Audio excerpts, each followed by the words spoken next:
Welcome to another week of A Friendly Nudge. So this week we're making banana bread. And that's not something I make all the time, but the bananas were like overly ripe and it's like, okay, they're perfect for this. So there's 2 ripe bananas. That's a quarter of a cup of coconut oil, a quarter cup of almond butter, a teaspoon of vanilla, a quarter cup of almond flour, quarter cup of coconut flour, a handful of chopped pecans, 2 tablespoons of maple syrup, a half a teaspoon of salt, a half a teaspoon of baking powder, quarter teaspoon of baking soda, half a teaspoon of Ceylon cinnamon, and 2 eggs. So we're gonna combine all these things, and then we're going to bake it in a 350 degree oven for about 30 minutes.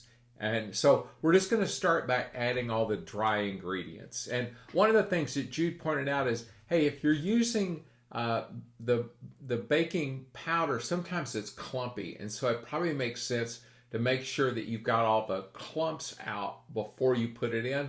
I went ahead and put everything in, and then she mentioned that, and I was like, okay. So I just took the pistol part of a mortar and pestle and just used that to kind of make sure I had everything pulverized. But I'm giving you this heads up so you can do it without having to resort to that. And then just get it all stirred up. You just want to make sure that things are kind of mixed in there evenly. And then obviously we're going to combine in a minute wet and dry ingredients, but I'm going to go ahead and beat the 2 eggs, and we'll do that and kind of have those set aside.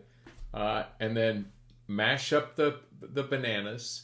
And yeah, these things were they were the ones where it was already past just the speckling. And so it's like, yeah, they're going to need to go into something like banana bread.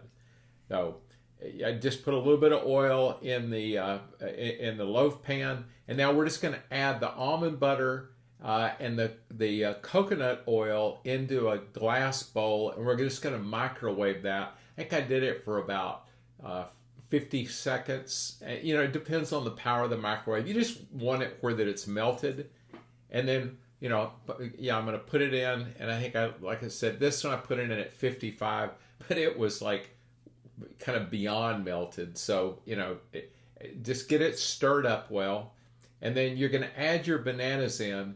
The reason you don't immediately throw the eggs in is you don't want them scrambled. So we're just going to put the other ingredients in. That's the maple syrup, and then we will add the vanilla extract. That's a teaspoon of vanilla extract, and then we're just going to get that good and stirred up, and that's going to lower the temperature of those hot ingredients. And then once that's done, then we're going to add the egg in, and we'll get it stirred.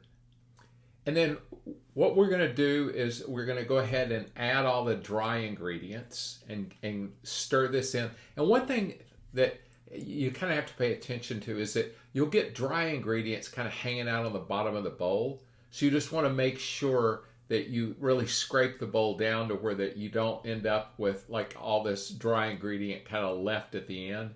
And then I've added pecans to this. You don't have to. I've got a daughter that absolutely hates it if I add pecans into stuff that's going to be baked. And then just put it into the bowl. And I should have said, I let everything rest for about 5 minutes before I put it into the loaf pan, just to kind of let it all come together. And then, once that's done, it's like now all you're going to do is just put it in the oven. I let it bake for 30 minutes at 350. And, this stuff comes out and it's like, this isn't breakfast, this is dessert. So have a wonderful week and play with your food.